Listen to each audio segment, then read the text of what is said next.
Արևելյան դպրոցում, առաջին դասարանում։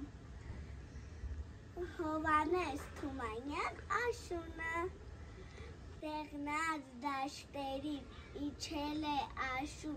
անտառը կրկին ներկել է նախշուն, պաղ-պաղ մեգի հետ փչում է քամի, փչում է տանում տերևը դերին, տխուր հանդերից մարդն ու անասուն քաշվում են կամաց իրենց տունն ու բուն։ Խնկո ապեր գիշեր, իջնում է գիշեր սարերի ուսին, փայլում է վերից կաթնագույն լուսին, վերից նայում է երկինքը ուրախ, քնած է գյուղը անհոգ ու խաղաղ։ Հովհաննես Թումանյան, ամպն ու սարը։ Ամպը եկավ, նստեց սարին, նստեց սարի սուր կատարին,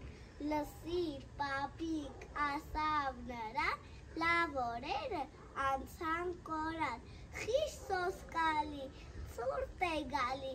ասավ գնաց սարը կամաց, մտավ սպիտակ վերմակի տակ։ Հաջողություն։